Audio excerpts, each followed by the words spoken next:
আজকে দেখলাম বেগম খালেদা জিয়ার কবরে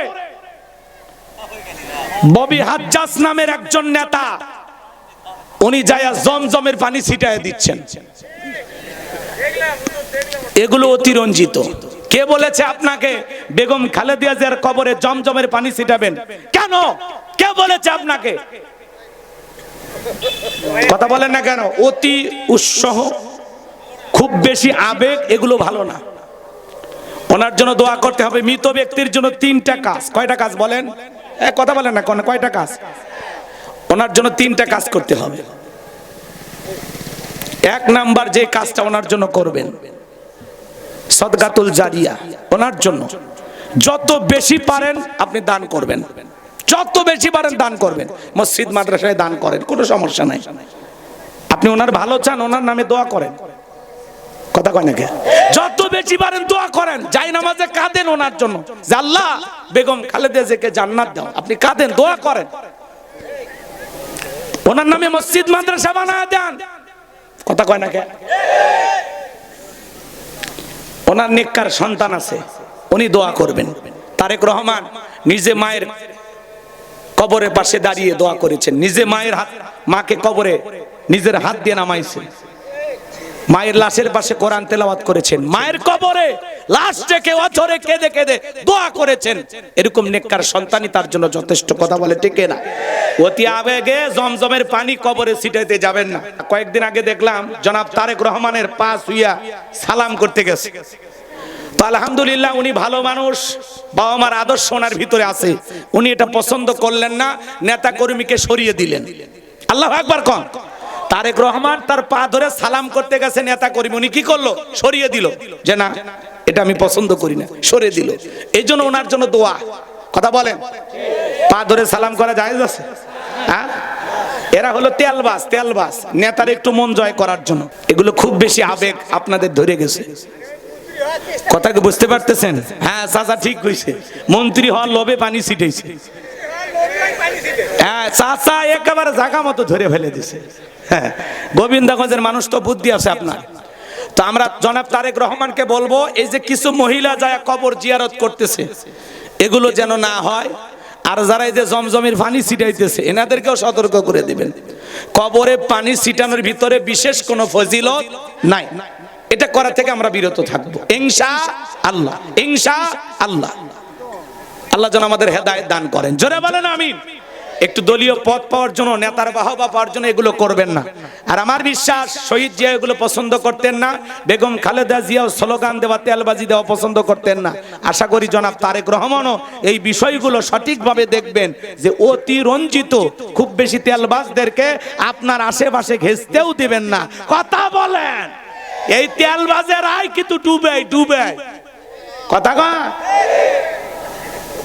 আগে তেল দিত না হযরত হাসিনা। কথা কন না কে? উমর ফারুকের পরে পৃথিবীতে উনি একমাত্র ভালো মানুষ। নানান ধরনের তেল বিক্রি করে করে এত দুর্নীতি করছে, খাটের নিচে তেলের খনি পাওয়া গেছে। তো ওগুলো আমরা তেলবাজি দেখেছি, আগামীতে আমরা আর তেলবাজি দেখতে চাই না। কথা বলে ঠিক কিনা? এজন্য ভাই, বেগম খালেদা জিয়ার কবরের বিষয়ে আপনারা একটু সতর্ক থাকবেন। আদবের জায়গা, এগুলো আপনারা করবেন না। অতি রঞ্জিত কোনো কিছু করতে যাবেন না। 3বারের সাবেক প্রধানমন্ত্রী, আপসহীন দেশ নেত্রী বেগম খালেদা জিয়া বাংলাদেশের ইতিহাসে সবচাইতে বড় জানাজা পাওয়ার সৌভাগ্য হয়েছে তার। আল্লাহু আকবার বলেন। তার জানাজায় কত মানুষ গেছে হিসাব আপনি করতে পারবেন না। বাংলাদেশের 54 বছরের ইতিহাসে 4টি জানাজা বড় হয়েছে। শহীদ প্রেসিডেন্ট জিয়াউর রহমানের জানাজা ইতিহাসের সেরা জানাজা ছিল। এরপরে আল্লামা সাইদি হুজুরের জানাজা বড় জানাজা ছিল। এরপরে আমাদের ভাই শরীফ ওসমান হাদি ওই ঘাতকদের বুলেটের আঘাতে শাহাদাত বরণ করেছিল, তার জানাজা ছিল বড় জানাজা। আল্লাহু আকবার কোন। এরপরে বগুড়ার পুত্রবধূ, এদেশের গণতন্ত্রের মা, দেশনেত্রী বেগম খালেদা জিয়া, উনি মারা গেছেন। আহারে কেমন সৌভাগ্যবতী রমণী। ডক্টর মিজানুর রহমান আজানি তার কফিন কাঁধে নাই। আল্লামা মামুনুল হক কফিন কাঁধে নাই। আল্লাহু আকবার বলেন। মানুষ কতটা ভালোবাসে চিন্তা করেন। পুরো ঢাকা শহর জানাজার নামাজের শহরে পরিণত হয়েছিল। আল্লাহু আকবার। এই ভালোবাসা, এই মহাব্বত, কারণটা কি? কারণ উনি জীবন দশায় কখনো ইসলামের বিরুদ্ধে, আলেমদের বিরুদ্ধে একটি কথাও বলেনি। আল্লাহু আকবার কর। সব সময় ইসলামের পক্ষে, আলেমদের পক্ষে। এই জন্য আলেমেরা তার প্রতি দুর্বল। আল্লাহু আকবার কর।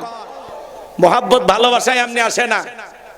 আর একজন হুজুর দেখতেই পারে না, হুজুর ধরে আর ফাঁসি দেয়, হুজুর ধরে আর জেলে ঢুকে। কথা কর না কে? আল্লামা সাইদি হুজুরকে ফাঁসি রায় দিয়েছিল, দেশের মানুষ প্রতিবাদ করতে গিয়ে 200 মানুষ জীবন দিয়েছে। আর সাবেক প্রধানমন্ত্রী শেখ হাসিনার বিরুদ্ধে ফাঁসি রায় হয়, একটা মশাও মরে না, উল্টো জনগণ মিষ্টি খায়। কি জনগণ আর কি প্রধানমন্ত্রী! কথা কন। কি ভালোবাসা দিলেন, জনগণ এইভাবে আপনারা ভুলে গেল। কথা কন নাকি আপনারা? আর একজন মারা যায়, উনিও নারী, তবে ওনার জানাজা হয়েছে। আমরা দোয়া করি আল্লাহ যেন বেগম খালেদা জিয়ার কবর জান্নাতের বাগান বানায় দেন। একটু চিল্লায় বলেন আমিন। তাহলে একজন সারা দেশের মানুষের দোয়া পায়, আর একজন ভারতে ফালি আছে। তাহলে চিন্তা করেন, মানুষের দোয়া পেতে হলে জীবনটাও সুন্দর হওয়া লাগবে। কথায় আছে, এমন জীবন করিও গঠন, মরিলে হাসিবে তুমি কাঁদিবে ভুবন। বেগম খালেদা জিয়ার জন্য আলেমও কাঁদে, জনগণও কাঁদে, রাস্তার ভিক্ষুকও কাঁদে, রাজপ্রাসাদের এমপি মন্ত্রীও কাঁদে। এই ভালোবাসা, এই ভালোবাসা তিনি অর্জন করেছেন। কথা বলেন ঠিক কিনা? আল্লাহ যেন বেগম খালেদা জিয়ার কবরকে জান্নাতের বাগান বানায় দেন। তার কলিজার টুকরা সন্তান জনাব তারেক রহমান বাবা হারিয়েছেন, মা হারিয়েছেন, এতিম হয়ে গেছেন। আল্লাহ যেন তাকে সবর করার তৌফিক দান করেন। একটু চিল্লায় বলেন আমিন। আর একটু জোরে বলেন আমিন। আগামী 11 তারিখ বগুড়ায় আসবেন। এই যে আমাদের শহীদ আবু সাইদের কবর জিয়ারত করবেন, আবার বগুড়ার মানুষের জন্য একটু দোয়া করার জন্য আসবেন। তো ওনার জন্য আমরা দোয়া করি, আল্লাহ যেন ওনাকে ভালো রাখেন। একটু জোরে কোন আমিন। এটুকু বলা থেকে রাগ করলেন আপনারা? কষ্ট পাইছেন আমার কথা? আমি আলোচনা করব পবিত্র কোরআনুল কারীমের 23 নম্বর সূরা। মাহফিল 23তম, আলোচনাও 23 নম্বর সূরা। কি মিল! মারহাবা খন। মোট আয়াত আছে 118, রুকু আছে 6টি। বিশ্ব নবীর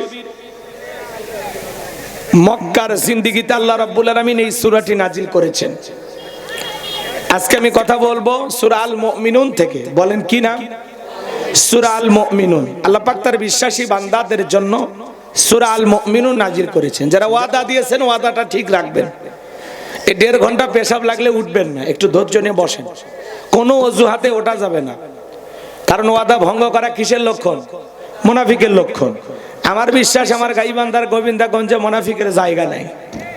গাইবান্ধার মাটি আলেম ওলামাদের ঘাঁটি, গাইবান্ধার মাটি ইসলামী আন্দোলনের ঘাঁটি। কথা বলে ঠিক কিনা? আমার বিশ্বাস আপনারা মুমিন।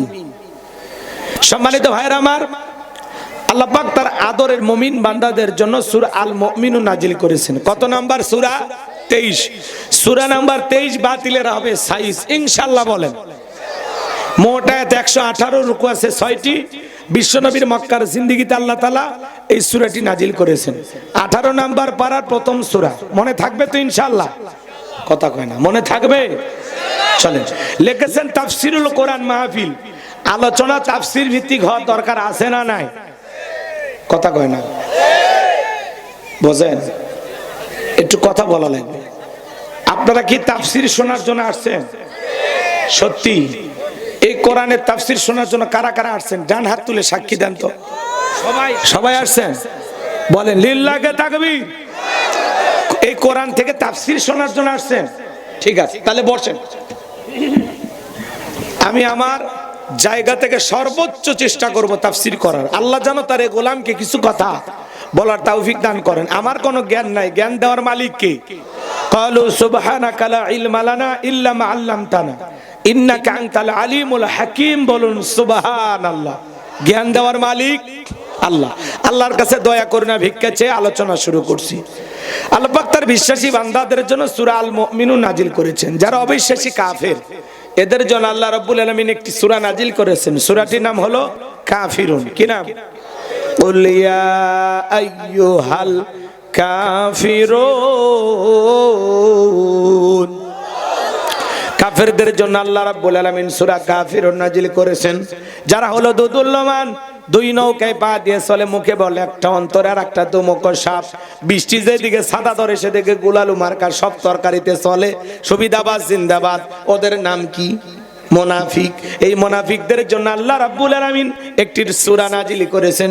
সূরাটির নাম হলো মুনাফিকুন। মুনাফিক চেনা বড় দায়।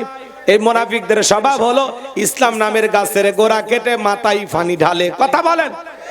চুপ করে থাক ধোঁকাবাজ, চোখে তোদের নাহি লাজ।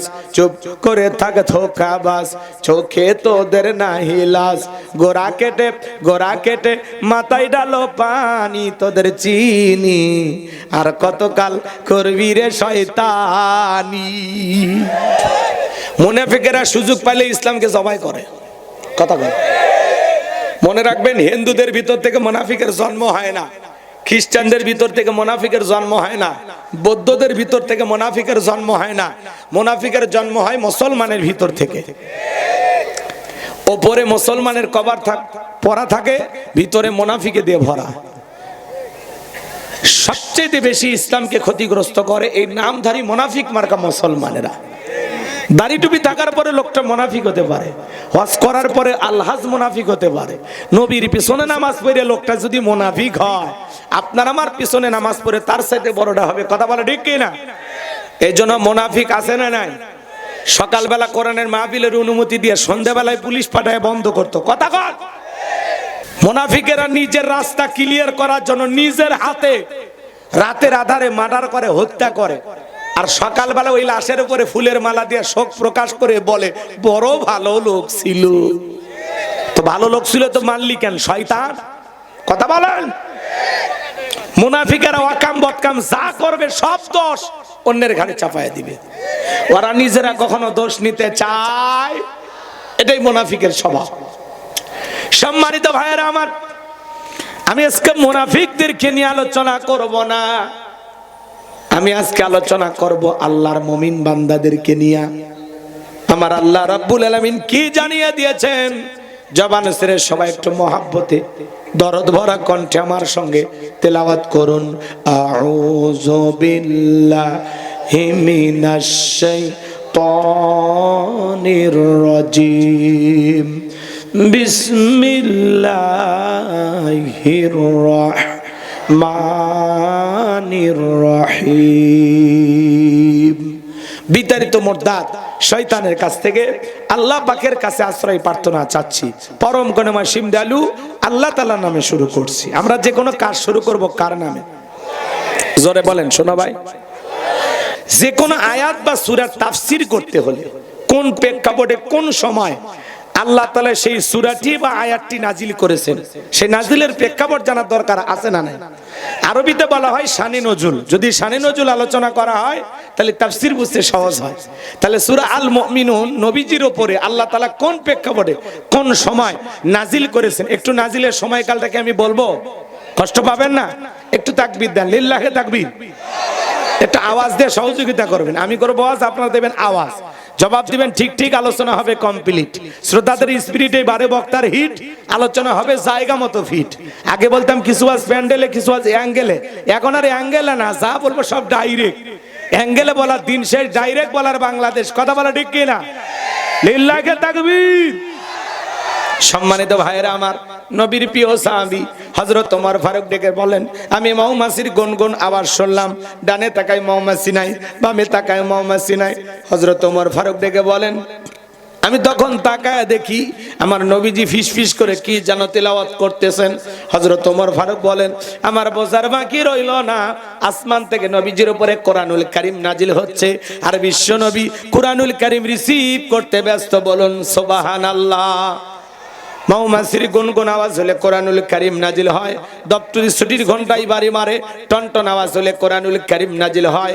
নবীজি যখন ঘোড়ার উপরে থাকতেন, ওই সময় যদি কোরআনুল কারীম নাজিল হইতো, ওহির ভারে ঘোড়ার পা গুলো বালুর ভিতরে ডেবে যেত। বলুন আল্লাহু আকবার। তাহলে কোরআনুল কারীমের একটা আলাদা ওয়েট, আলাদা একটা ওজন আছে না নাই? নবী উটের উপরে থাকতে ওই সময় যদি কোরআনুল কারীম নাজিল হইতো, ওহির ভারে উটের মাথা জমিনের সঙ্গে লেগে যেত।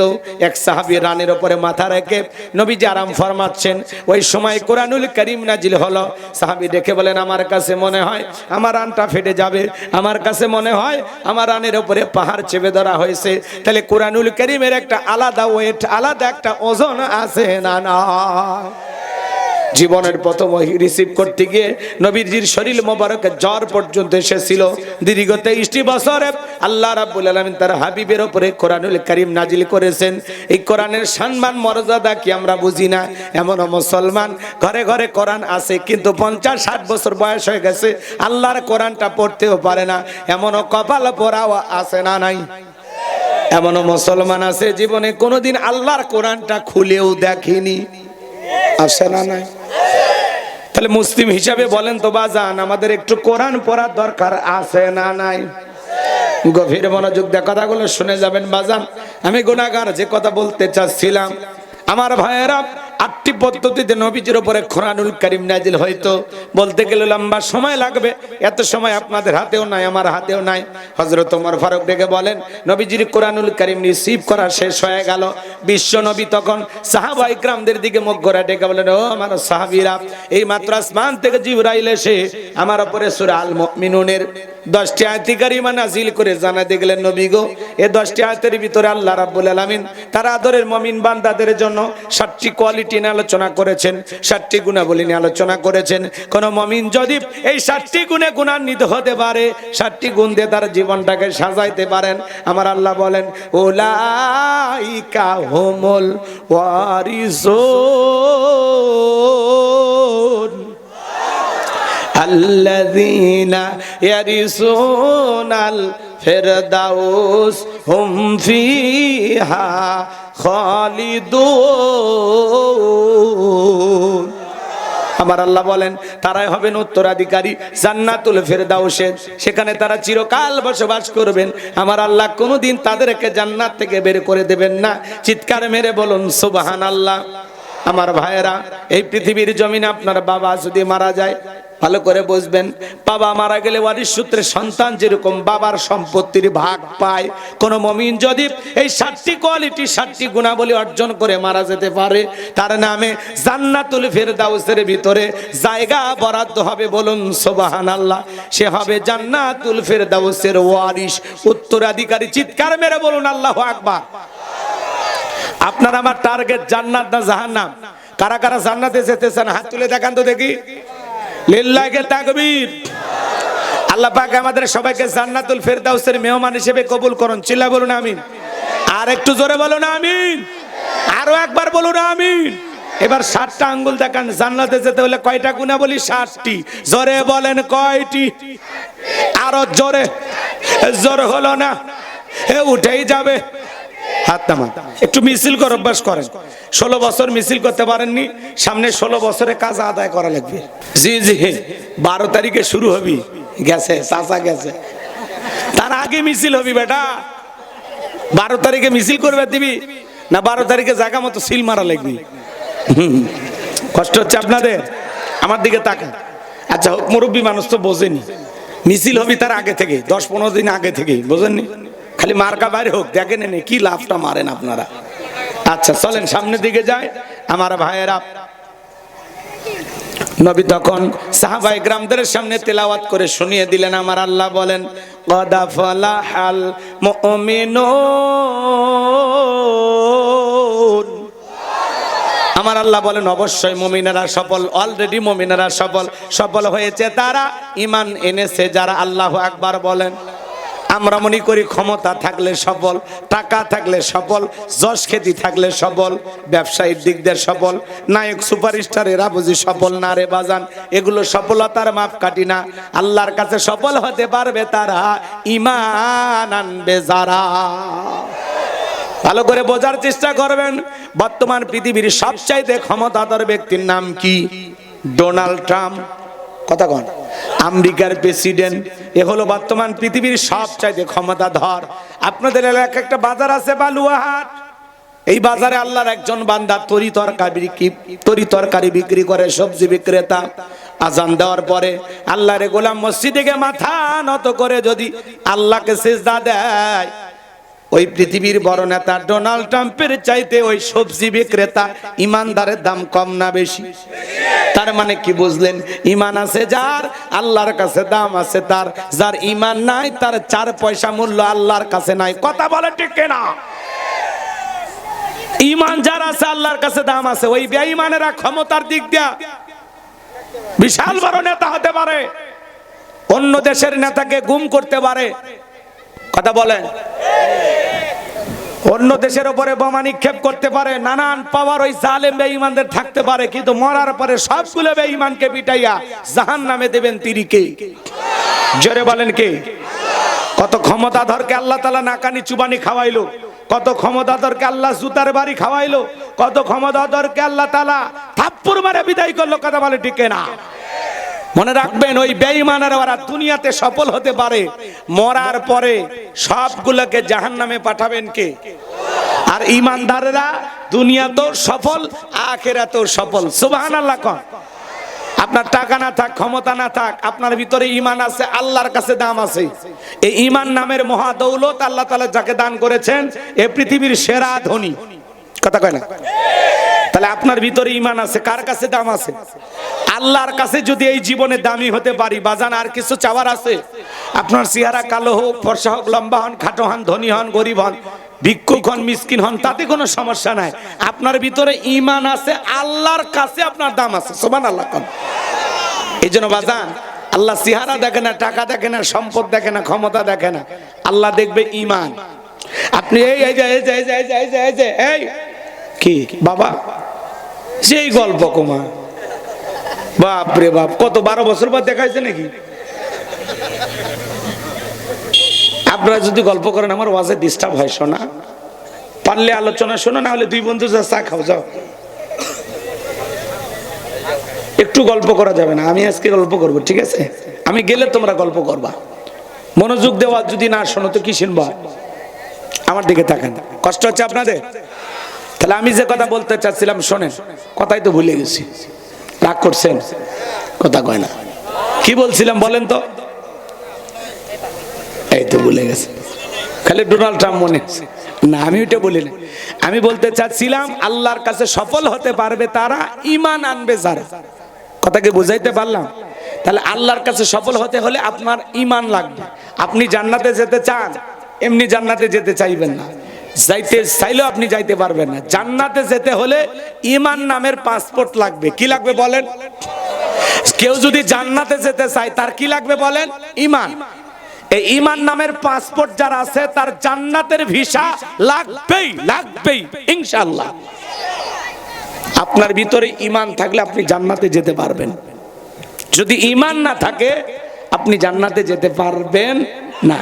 আর আল্লাহ আমাদেরকে ভালোবাসে কত জানেন? আল্লাহ ভালোবাসা মুসলমানের ঘরে জন্ম দিয়া জান্নাতের রাস্তায় একটু আগায়া দিছে। সুবহানাল্লাহ বলেন। এরপরে আল্লাহ তাআলা ভালোবেসে পৃথিবীর শ্রেষ্ঠ ধর্ম ইসলাম ধর্মের মানুষ বানায়া জান্নাতের রাস্তা আর একটু আগায়া দিয়েছে। আল্লাহু আকবার কোন? ঠিক ঠিক হয়ে যাবে। এরপরে আল্লাহ তাআলা পৃথিবীর শ্রেষ্ঠ পয়গম্বর মুহাম্মদ রাসূলুল্লাহ সাল্লাল্লাহু আলাইহি সাল্লামের উম্মত বানায়া জান্নাতের রাস্তা আরেকটু আগায়া দিয়েছে।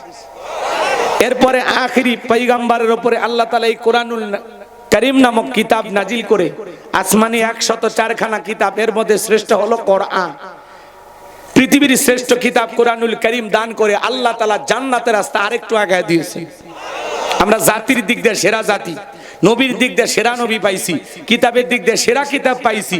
আজকের আলোচনা শুনে, গোলাম রব্বানির এই কথাগুলো শুনে যদি আমল করতে পারেন জান্নাতটা পাবেন সেরা ইনশাআল্লাহ। ঢাকা গুলশানে বাড়ি দরকার নাই, উত্তরায় বাড়ি দরকার নাই। আজকের আলোচনা শুনে যদি আমল করতে পারেন জান্নাতুল ফেরদাউসে আপনার নামে জায়গা বরাদ্দ হয়ে যাবে।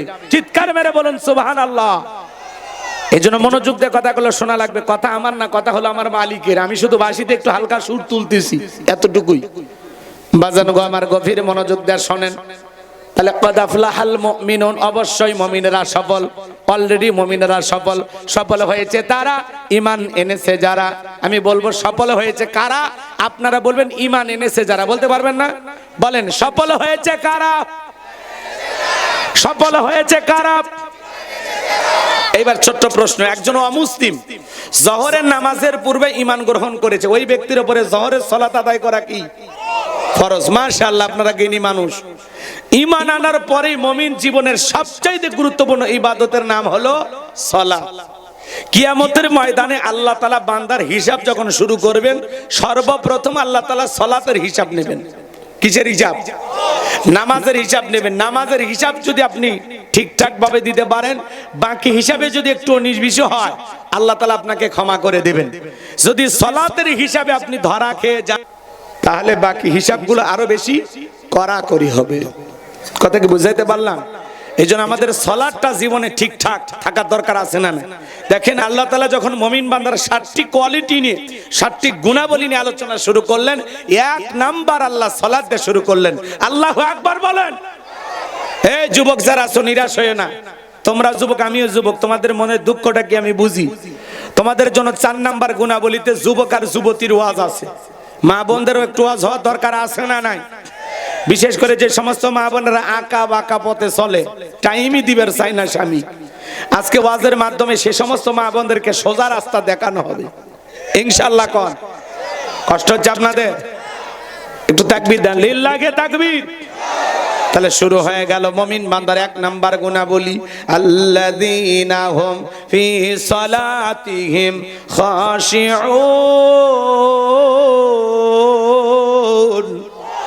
মুমিন বান্দার 1 নাম্বার গুণাবলী, যারা নিজেদের সালাত বিনয়ের সহিত, নম্রতার সহিত আল্লাহর ভয় নিয়ে আদায় করে। আয়াতের ব্যাখ্যায় তাফসীরকাররা লিখেছেন, তাফসীর ইবনে কাসির থেকে বলছি, অন্তরের ভিতরে সুচিন্তা, দুশ্চিন্তা, কুচিন্তা, বিবির কথা, সংসারের কথা, ব্যবসা বাণিজ্যের কথা, দুনিয়াবি কোনো চিন্তা ভাবনা মনের মধ্যে রাখা যাবে না। আপনি আমি যখন নামাজে দাঁড়িয়ে যাব, অন্তরে ভয় থাকতে হবে একমাত্র কার? ইয়া আইয়ুহাল্লাযীনা আমানুত্তাকুল্লাহ, হে ঈমানদারগণ, আমি আল্লাহকে ভয় করো। হাক্কা তুকাতিহি, ভয় করার মতো ভয় করো। কিভাবে সালাত আদায় করবেন? আমার নবী কিভাবে সালাত আদায় করতে জানেন? আম্মা জান আয়েশা ডেকে বলেন, নবীজি নামাজের ভিতরে এত লম্বা সময় ধরে দাঁড়িয়ে থাকতেন, মাঝে মাঝে তাকায় দেখতাম নবীজির পা মোবারক ফুলে উঠেছে। আম্মা জান আয়েশা ডেকে বলেন, নবীজি এত লম্বা সময় রুকু করতেন, সিজদা করতেন, মাঝে মাঝে মনে হয় নবীজি আর কোনোদিন সিজদা থেকে মাথা উঠাবেন না। আম্মা জান আয়েশা ডেকে বলেন, একদিন রাতের বেলায় দেখি নবীজি সিজদা দিয়ে এত কান্না করেছেন, কাঁদতে কাঁদতে সিজদার জায়গাটা পর্যন্ত ভিজে গেছে। আম্মা জান আয়েশা ডেকে বলেন, নবী যখন সিজদা থেকে মাথা উঠাইলেন, আমি তখন জিজ্ঞাসা করলাম, নবী গো, এত কান্না কেন করলেন, কি হয়েছে আপনার?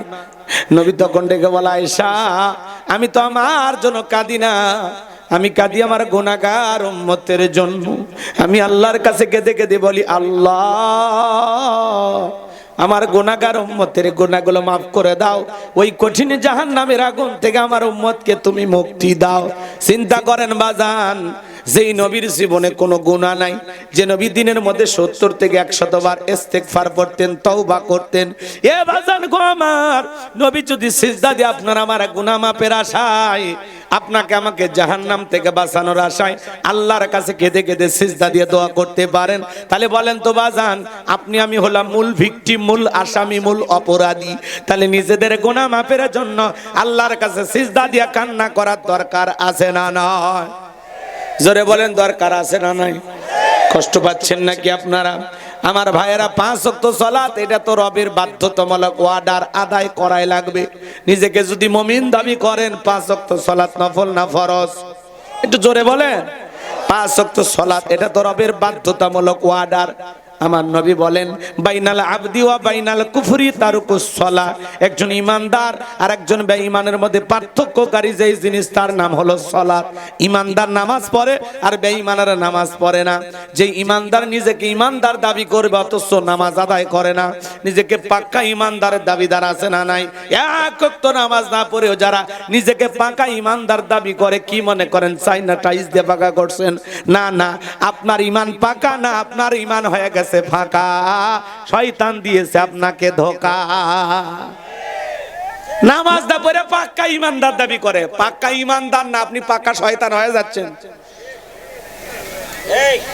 যার সালাত নাই তার ঈমান নাই।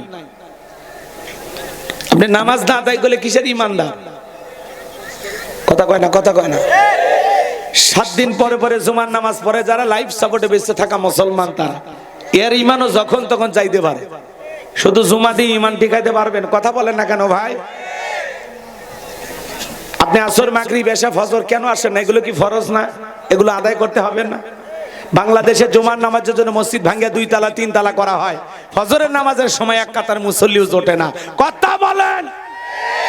এমনও মসজিদ আছে মুয়াজ্জিম একাই আজান দেয়, একাই নামাজ পড়ে, এক দুলে ভাইও আসে না। আছে না নাই? এ বাজান, মন খারাপ করবেন না, কষ্ট মনের মধ্যে নেবেন না। আপনারা আমার এলাকার মানুষ, আপনারা জান্নাতে যান, এইটাই তো আমার অন্তরের চাওয়া, কলিজার চাওয়া।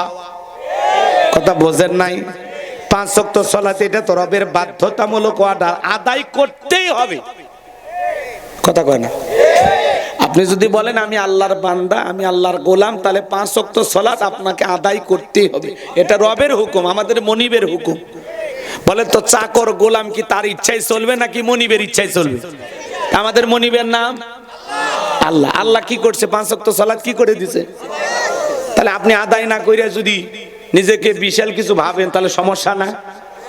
মালিকের কথা শুনলে কপাল ভালো, না শুনলেই কপালটা গেল। কথাকে বুঝাইতে পারলাম? আসুন না বাজান, আমরা একটু পরিবর্তন হয়ে যায়। 5 ওয়াক্ত সালাত আদায় করবেন, পাশাপাশি গভীর নিশীতে রাতের 1টা 2টা 3টার দিকে ওইটা আরামের বিছানা ত্যাগ করে, বিবির ভালোবাসা ত্যাগ কইরা, ঠান্ডা পানি দেব জুবানায়া, নিরালাই নিবৃত্তিতে যায় নামাজে দাঁড়িয়ে যায় যারা, এই নামাজ পৃথিবীর কাউকে দেখানোর জন্য নয়, এই নামাজ হলো একমাত্র আল্লাহকে পাওয়ার জন্য। যারা তাহাজ্জুদের যায় নামাজে দাঁড়ায়, বলেন তো এই নামাজ কি লোক দেখানোর জন্য? এই নামাজ শুধুমাত্র আল্লাহকে পাওয়ার জন্য। এই নামাজ জহর তাড়াহুড়ো করে পড়া লাগে, আসর মাগরিব তাড়াহুড়ো করে পড়া লাগে, এশাতেও ঘুমানোর আগে তাড়াহুড়ো করে পড়া লাগে। কিন্তু তাহাজ্জুদের সালাত এমন একটা সালাত, 2 রাকাত নামাজও যদি ঠিকঠাক ভাবে 30 40 50 1.5 ঘন্টা সময় নিয়ে পড়তে পারেন, কি বলে মজা আছে না নাই? জীবনে কি এরকম কোন সিজদা আছে যে সিজদা দিয়ে আপনি 2-3 ঘন্টা কেঁদেছেন? হ্যাঁ, আল্লাহর কাছে কাঁদছেন, এরকম কোন দিন গেছে আপনার? কি করছেন আপনি? হুজুর কাঁদছি, নির্বাচনে হাইরে কাঁদছি, হুজুর কাঁদছি, খেলায় হাইরে কাঁদছি, জুয়াতে টাকা নষ্ট করে কাঁদছি, বইয়ের মার খেয়েও কাঁদছি। কি খাওয়া নাটক সিনেমা দেখে কেঁদেছেন, কিন্তু নিজে কখনো নিজের গুনাহ মাফের জন্য আল্লাহর কাছে সিজদা দিয়ে কান্না করেননি। তাহলে কি হইল? কি করলেন জীবনে? আপনার কান্না কি আমি কাঁদলে হবে নাকি আপনাকে কাঁদতে হবে? নবী যদি আপনার জন্য কাঁদে, তাহলে আপনি নিজের জন্য কাঁদবেন না? কথা কয় না গো? নবী কেঁদেছেন কার জন্য? আমাদের জন্য। তাহলে আমরা যে আসামি, আমরা কাঁদবো না? না কাঁদলে কি মামলা খারিজ হবে? রসুল তো কাইদা কিছুটা আগায়া দিছে, এখন বাকিটা আপনি কাঁদেন। এজন্য আল্লাহ বলতেছেন ওয়াল্লাযীনা ইয়াবিতুনা লিরাব্বিহিম সুজদাও ওয়া কিয়ামা, যারা রাত্রি জাগরণ করে আমি আল্লাহকে সিজদা দেয়, আমি আল্লাহর জন্য দণ্ডায়মান হয়ে যায়। গভীর নিশীতে যারা তাহাজ্জুদের জায়নামাজের সাথে প্রেম করে, রুকু সিজদার মাধ্যমে আল্লাহর সাথে প্রেম করে, গভীর নিশীতে আল্লাহর সাথে গভীর সম্পর্ক করে, এরাই হলো আল্লাহর প্রকৃত বান্দা। কথা বলেন। যারা আল্লাহর প্রিয় গোলামেরা রাত্রি জাগরণ করে, যুবকেরাও রাত্রি জাগরণ করে, তবে নামাজ পড়ে না, রুকু সিজদা কইরা না, ইউটিউব ইন্টারনেট ঘাটাঘাটি কইরা, ইমো মেসেঞ্জারে বান্ধবীর সাথে সেটিং কইরা, সারা রাত মোবাইলে লেখালেখি কইরা, উল্টাপাল্টা ভিডিও দেখে ফজরের আজান হয় যখন, ওই হাইব্রিড যুবক ঘুমাইতে যায়, তখন নামাজও পড়ে না। হে যুবক, এই ঘুম ভাঙলে সকাল, না ভাঙলে পরকাল। কথা বলেন। ফজর পরে ঘুমাইলি না, ওই ঘুমটা যদি আর না ভাঙে, মালিকের কাছে কি জবাব দিবি? কয়েকদিন আগে শুক্রবারে ভূমিকম্প হইল না, ফজরের নামাজের পরে? কথা বলেন। তো ওই রাত্রিতে, ওই দিনে যদি আপনি মারা যেতেন, ফজর পড়ার নাই, অনেকে ঘুমের মধ্যে ছিলেন, ওই অবস্থায় যদি মৃত্যু হতো, তাহলে আপনার জীবনের শেষ আমলটা ফজরও জুটতো না। এজন্য বাজার কখন মৃত্যু হবে, কোন সময়, আমরা কেউ জানি না। যুবক, এই জন্য আমাদের ফজর পরে ঘুমানোর দরকার আছে না নাই? কথা বলেন, দরকার আছে না নাই? কেমন করে ঘুমাও তুমি, ওরে গোবিন্দাগঞ্জের যুবক, কেমন করে ঘুমাও তুমি ফজর করে কাজা, এমন তো হতে পারে ও তোমার জহরে জানাজা। এমনও তো হতে পারে ও তোমার জহরে জানাজা। কথা বলেন ঠিক কিনা? যুবকরা কিভাবে নামাজ আদায় করবা, তাহাজ্জুদ পড়বা? এই যুবকেরা গভীর মনোযোগ দিয়ে কথাগুলো শুনে যান। নবীর সাহাবীরা মরুভূমিতে নামাজে দাঁড়িয়ে গেছেন। ওই মরুভূমির পাখিগুলো খেজুর গাছ মনে করে সাহাবায়ে কেরামদের কাঁধের উপরে, মাথার উপরে বসে থাকতো। নবীর সাহাবীরা সালাতে এত মনোযোগ, কাঁধে পাখি পয়রা থাকে তারপরে টের পাইতো না। কোন সুবহানাল্লাহ। আর আপনি আমি মশা যদি পরে হাতে এই জায়গা নিয়ে আগে মশা মারে তারপরে সূরা ধরে। কথা কন না কেন? এ ভাই, এই যে আপনারা দুই একজন যে ওঠা বসা করেন, কি 12:30 বাজছে দেখছেন? ভাগিচ্ছে হুজুর। আরে বাদাম বেচুক, সমস্যা নাই, কিন্তু এতে দুই একজন উঠে উঠে যাচ্ছেন, ঠিক না? এটা ঠিক না। 1-1.5 ঘন্টা যদি মাহফিলে থাকতে না পারেন তাহলে মেহমান দাওয়াত দিয়ে অপমান করার দরকার আছে? আর আপনি ওয়াজি শুনবেন না, মিছে বসছেন কে? কথা বল না কে? খারাপ কিছু বলতেছি ভাই নাকি? গান গামো 2-3টা দেখছেন? কয় গান রাগ করতেছেন আপনারা ভাই? ভাল লাগতেছে না? কোরআনের তাফসীর মজা লাগে না? ঘটনা কাহিনী কইলে ভালো হয় নাকি? একটু অপেক্ষা করুন, শোনেন শোনেন। আমি বিস্তারিত বলার ইচ্ছা ছিল, আমি মনে করেছিলাম এর গভীরে ঢুকবো, কিন্তু গভীরে যাবে না। আপনাদের মনের অবস্থা ভালো না, আমার দিকে তাকান। হযরতে তালহা রাদিয়াল্লাহু তাআলা সালাত আদায় করতেছিলেন, ছেলেটা খেলা করতেছিল, জঙ্গল থেকে সাপ এসে সন্তানটাকে পেঁচিয়ে ধরলেন। স্ত্রী মানুষজনকে ডাকলেন, ছেলেটাকে বিপদমুক্ত করলেন। হযরতে তালহা নামাজ শেষে জিজ্ঞাসা করে, বিবি রে, বাড়িতে তো মানুষজন, ব্যাপারটা বুঝতে পারলাম না। ডেকে বলে, স্বামী, আপনি যখন নামাজে দাঁড়িয়ে গেছেন, জঙ্গল থেকে সাপ এসে সন্তানটাকে পেঁচিয়ে ধরেছিল, আমি মানুষজনকে ডাকলাম, ছেলেটাকে বিপদমুক্ত করলাম। এত ঘটনা আপনার চোখের সামনে ঘটে গেল, আপনি কি কিছুই বলতে পারেন না? হযরতে তালহা ডেকে বলে, বিবি রে, নামাজের মধ্যে মন যদি এদিক সেদিক চলে যায় তাহলে নামাজ তো আর নামাজ থাকে না। আল্লাহু আকবার। আরেকটু জোরে খান আল্লাহু আকবার। আমার ভাইয়েরা, আর আপনি আমি নামাজ পড়ি ছোট জামালপুর, মন সরে যায় বড় জামালপুর। কথা কন, কথা কন। নামাজ পড়ে গোবিন্দাগঞ্জ, মন চলে যায় গোপালগঞ্জ। নামাজ পড়ে বগুড়া, মন চলে যায় মাগুরা। আছে না নাই? মাঝে মাঝে দুনিয়াবি এত কথা নামাজের মধ্যেই মনে হয়। নামাজ 2 রাকাত না 3 রাকাত মনে থাকে না। মাঝে মাঝে নামাজের ভিতরে দাঁড়ায় দুনিয়াবি এত চিন্তা নামাজের মধ্যেই মনে হয়। নামাজের সিজদা 2টা হলো না, একটা থাকে না। আছে না না? নামাজের ভিতরে দাঁড়ায় মন খালি ছটফট করে, দুনিয়াবি নানান চিন্তা ভাবনা নামাজের মধ্যেই মনে হয়। কথা বলে ঠিক কিনা? আমাদের পাগল মন খালি ছটফট করে, দুনিয়াবি নানান কথা নামাজের মধ্যে আমাদের মনে হয়। কথা ঠিক? কথা কোন? কথা ঠিক? আমার ভাইয়েরা, গভীর মনোযোগ দিয়ে কথাগুলো শুনে যান বাজান। আমি গুনাহগার যে কথা বলতে চাচ্ছিলাম, একটা স্বামী এত তাড়াহুড়ো করে ওযু করছে, এক ঠ্যাং না দিয়ে মসজিদে ঢুকছে, টাইসালা মসজিদ পিছলা খাসা, একদিক লঙ্গি একদিক, তাও বলে আল্লাহু আকবার। আছে না নাই? আছে না নাই? আরে বাবা, মানুষজন বলতেছে, চাচা আগে লুঙ্গি ঠিক করেন, কয় না আগে জামাত ধরি। এক চাচা আমি এত তাড়াহুড়ো করে নামাজে দাঁড়ায় গেছে, এ বাজান এদিক ওদিক খালি তাকায় আর তাকায়। কিছু মুসল্লি এরকম আছে না নাই?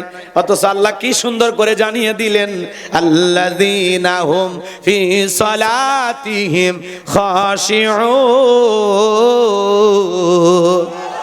আমার আল্লাহ বলেন, যারা নিজেদের সালাত বিনয়ের সহিত, নম্রতার সহিত, খুশু খুজু ভাব নিয়ে, আল্লাহর ভয় নিয়ে আদায় করে। একটা ফাঁসির আসামিকে যদি বলা হয় রাত 10টা বাজে 12টায় তোমার ফাঁসি, ওই লোকটা যেরকম জীবনের শেষ মনে কইরা 2 রাকাত নামাজ আদায় করবে, প্রত্যেকটা ওয়াক্তে নামাজ আদায় করবেন, আর মনে করবেন এই জোহরের সালাত আমার জীবনের শেষ সালাত, আমি আসর পর্যন্ত দুনিয়াতে নাও বাঁচতে পারি। জীবনের শেষ মনে করে প্রত্যেকটা ওয়াক্তে নামাজ আদায় করতে হবে। আমার ভাইরা শোনেন, শোনেন, কষ্ট হচ্ছে নাকি আপনাদের? বিরক্ত হইতেছেন আমার কথা? গভীর মনোযোগ। আল্লাহ তাআলা বলতেছেন, বিনয়ের সহিত, নম্রতার সহিত নামাজের ভিতরে দাঁড়াইতে হবে। আচ্ছা বলেন তো, একটা রাষ্ট্রপতি, প্রধানমন্ত্রী তার সামনে যদি যান, আপনারা কি করবেন?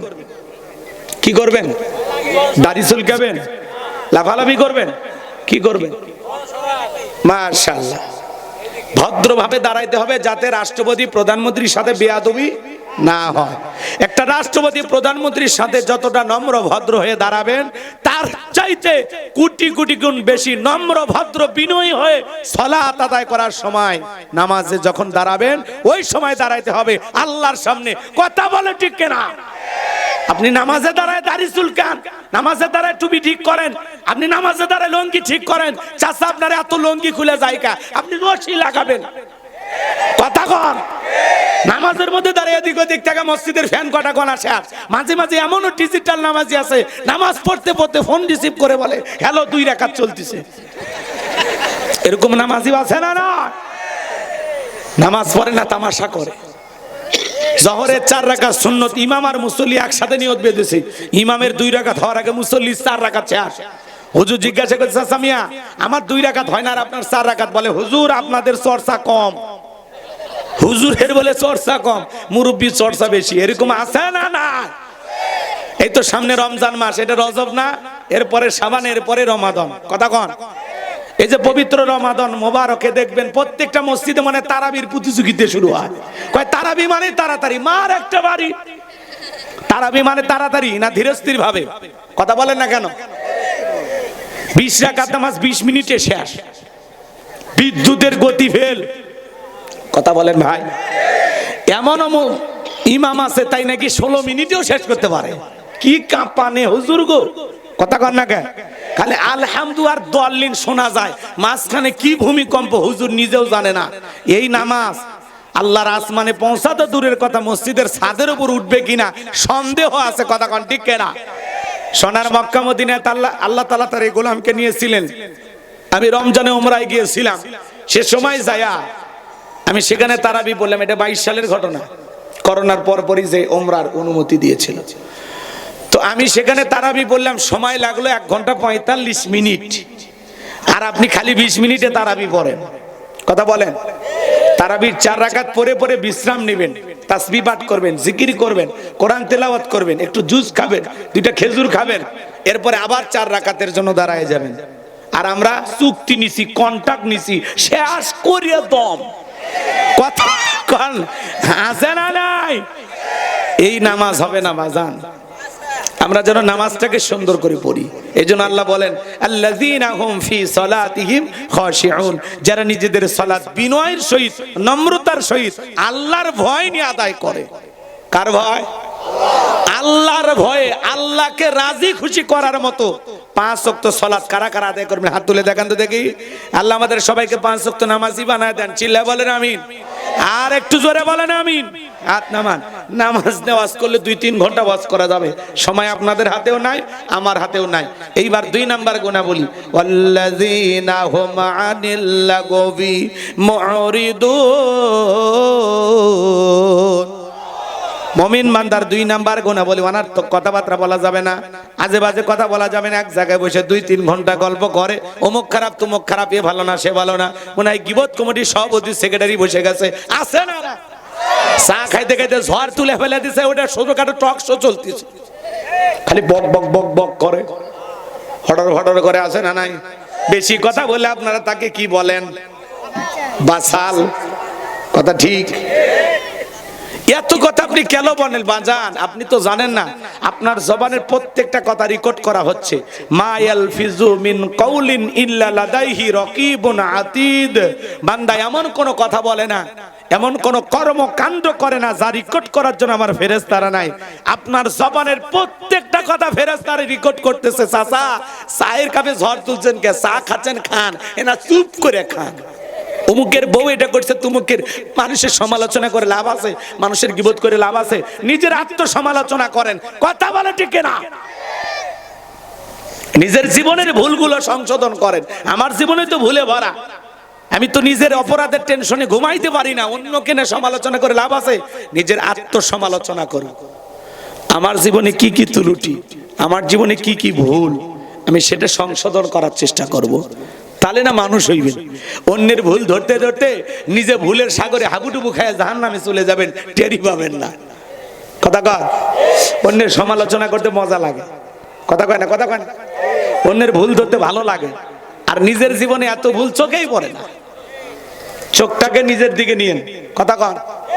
তাহলে চাচা বকবক করা যাবে না। মুমিন বান্দা জবান দিয়ে কথা বলবে ততটুকু প্রয়োজন, যতটুকু প্রয়োজনের অতিরিক্ত কথা বলা থেকে বিরত থাকবেন। মাংস মাতা নাজা, চুপ থাকলে আপনি নাজাত পাবেন। ও চাচা একটু চুপ করেন না, এত কথা কেন বলেন, চুপ করে। আগে ৫-৭ জন মহিলা এক জায়গায় হলে গীবত পরনিন্দা চগলখড়ি হইতো, এখন ৫-৭ জন পুরুষ এক জায়গায় হলে বলেন বলেন গীবত শুরু হয় না, পরনিন্দা চগলখড়ি শুরু হয় না। এমনও এলাকা আছে চায়ের কাপ মনে করুন এটা একটা ছোটখাটো বিবিসি নিউজ। হাই রে বাবা, পৃথিবীর সব সংবাদ ওনাদের কাছে আছে না নাই? তাহলে মুমিন বান্দার 2 নাম্বার গুনাহ অনার্থক কথাবার্তা বলা যাবে না, অপ্রয়োজনীয় কথাবার্তা বলা যাবে না। মুমিন বান্দা জবান দিয়ে সে কথা বলবে যে কথা বললে সব হয়। মুমিন বান্দার 2 নাম্বার গুনাহ অনার্থক কাজ করা যাবে না। মুমিনের টাকা হলে মুমিন সিনেমা হল বানাবে না, যাত্রা গানের আয়োজন করবে না, গানের কনসার্ট দেবে না, মদের বার দেবে না, সিনেমা হল বানাবে না। মুমিনের টাকা হলে মুমিন রাস্তার মোড়ে মোড়ে ভাস্কর্য বানাবে না। এইবার মুমিন বান্দার 3 নাম্বার, যুবক রেডি হও, স্যার এসে গেছে। মুমিন বান্দার 3 নাম্বার গুনাহবলী, ওয়াল্লাযীনা হুম লিয-যাকাতি ফাইলুন। আর একটু জোরে কোন আল্লাহু আকবার। আমার ভাইরা, আমার আল্লাহ রাব্বুল আলামিন বলেন মুমিন বান্দার 3 নাম্বার গুনাহবলী, মুমিন বান্দাকে আল্লাহ যদি নেশাব পরিমাণে সম্পদের মালিক বানায় দেয়, মুমিন বান্দা সক্রিয়ভাবে হিসাব করে করে বছরে কয় লাখ টাকার কয় হাজার টাকা যাকাত আসবে, কয় কোটি টাকার কয় লাখ টাকা যাকাত আসবে, মুমিন বান্দা সক্রিয়ভাবে হিসাব করে করে বছরে যাকাত দেবে একবার কার ভয়ে? যাকাত দেওয়া নফল না ফরজ? নামাজ আদায় করা যেমনি ফরজ, যাকাত দেওয়া তেমনি ফরজ। যাকাত আসছে দারিদ্রতা বিমোচন করার জন্য, অভাব মুক্ত সমাজ রাষ্ট্র দেশ গড়ার জন্য, ক্ষুধা দারিদ্র মুক্ত বাংলাদেশ গড়ার জন্য। যাকাত আসছে রাস্তার এই পারে 10 তালা এই পারে গাছতলা তার ব্যবধানকে দূর করার জন্য। যাকাত আসছে সমাজে পড়ে থাকা অসহায় মানুষের মুখে হাসি ফুটায়া তাদের সামাজিকভাবে অধিকার প্রতিষ্ঠিত করার জন্য। বলেন আল্লাহু আকবার। এজন্য বাজান সূরা তাওবার ভিতরে আল্লাহ স্পষ্ট বলেছেন, যারা স্বর্ণ রূপা টাকা পয়সা জমা রাখে, আল্লাহ রাস্তায় খরচ করে না, তাদের জন্য রয়েছে আযাবের সুসংবাদ। আপনার সম্পদ জাহান্নামের শাস্তির কারণ হবে। যাকাত দিলে ধনীর সম্পদ কমে না বাড়ে। জোরে বলেন। আরে ভাই, পৃথিবীতে যত মানুষ যাকাত দেয় তার মধ্যে আপনি একজন। আলহামদুলিল্লাহ, শুকরিয়ার বিষয়, এটা একটা আনন্দের বিষয় যে আল্লাহ আমার হাতটা এই জায়গায় রাখছে। কথা বলেন ঠিক কিনা? আল্লাহ আমাকে যাকাত দেওয়ার তৌফিক দান করেছেন। এজন্য যাকাত মানে জরিমানা মনে করব না। যাকাত হলো মালের ময়লা। যাকাত দিলে আল্লাহ আপনার সম্পদকে পবিত্র করবেন। যাকাত দিলে আপনার সম্পদ আল্লাহ বাড়ায় দিবেন, বৃদ্ধি করবেন। বলুন সুবহানাল্লাহ। আর মনে রাখবেন, ধনীর যাকাত দেওয়া ফরজ, গরিবের যাকাত খাওয়া ফরজ নয়। আপনি গরিবের হাতে যাকাত দিয়ে দয়া বা করুণা করেননি। গরিব আপনার যাকাতের টাকা গ্রহণ করে আপনাকে ফরজ ইবাদত পালনের সুযোগ করে দিয়ে ওই গরিব বড় লোক দয়া করছে। আর যাকাত দিবেন মাইকিন করে, খবরদার এগুলো করবেন না। যাকাত ধনীর উচিত গরিবকে খুঁজে দিয়ে আসা। কথা কয় না কে? গরিব বড় লোকের বাড়ির দায়িত্ব দেবে না, বড় লোক গরিব খুঁজে দিয়ে আসবে। এটাই ইসলামের সিস্টেম। আল্লাহু আকবার কর। তাহলে আমরা এইভাবে যাকাত দেব তো ইনশাআল্লাহ। তাহলে মুমিন বান্দার 3 নাম্বার গুনাহবলী, আল্লাহ সম্পদ দিলে হিসাব করে যাকাত দেব। এইবার 4 নাম্বার, ওয়াল্লাযীনা হুম লিফুরুজিহিম হাফিজুন। তোমরা কি যুবক না অন্য কিছু? এই আওয়াজ দোয়া করলে ভালো হবে নাকি? 4 নম্বরে কার আওয়াজ? যুবকদের আওয়াজ না? তাহলে একটু আওয়াজ দেন। ওয়াল্লাযীনা হুম লিফুরুজিহিম হাফিজুন। মুমিন বান্দার 4 নাম্বার গুনাহবলী, নিজের যৌবনটাকে সংযত রাখা, নিজের যৌবনটাকে কন্ট্রোল করা। মুমিনের যৌবন হোটেলে বিক্রি হবে না। মুমিন কোনোদিন বিয়ের আগে অবৈধ প্রেম ভালোবাসা করবে না। মুমিনের যৌবন খরচ হবে হালাল স্ত্রীর কাছে। কথা বলেন ঠিক কিনা? আল্লাহ শিশুকালের হিসাব নেবেন না, হিসাব নেবেন যৌবনকালের।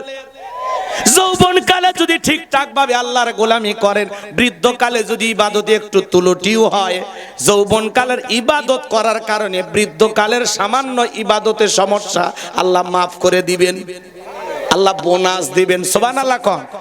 তাহলে এই যৌবনকালে ইবাদত করতে হবে কার? আল্লাহ শিশুকালের হিসাব নেবেন না, হিসাব নেবেন যৌবনকালের। আমরা যৌবনকালে গুনাহ করতে ভালোবাসি, আর যৌবনকালের ইবাদত আল্লাহ পছন্দ করেন। বৃদ্ধ মানুষ 60-70 বছর বয়স হয়ে গেছে, চাচা মিয়া রুকুতে গেলে বেশিক্ষণ থাকতে পারে না, মনে হয় পড়ে যাবে। সিজদায় বেশিক্ষণ থাকতে পারে না, মনে হয় দম আটকে মারা যাবে। হাউস ফাউস সমস্যা হয় চাচার, কথা কন না কেন? কিন্তু যৌবন বয়সে এই সমস্যাগুলো হয় না। এই শীতের দিন মুরব্বী চাচাকে বলি, যদি বলি চাচা রাত 2টা বাজে চলেন পুকুর থেকে একটু গোসল করে আসেন, 2000 টাকা দিব। চাচা বলবে ভাতিজা গোসল করে উঠে 2000 টাকা নেওয়ার মতো শক্তি থাকবে তো? কথা কর না কেন? কিন্তু একটা যুবককে যদি বলা হয় যুবক 2000 টাকা দেবো, যুবক বলবে কাপড় খুলছি টাকা বার করেন। কারণ যুবকের একটা পাওয়ার আছে, স্পিরিট আছে। কথা বলেন ঠিক কিনা? এজন্য যুবক এই যৌবন কালে ঠান্ডা পানি দিয়ে ওযু বানায়া মসজিদে যাওয়ার ক্ষমতা যুবকের আছে। আর চাচা মিয়া চাচিমা গরম পানি করে দিলে চাচার ভাগ্যে ওযু আছে, নামাজ আছে।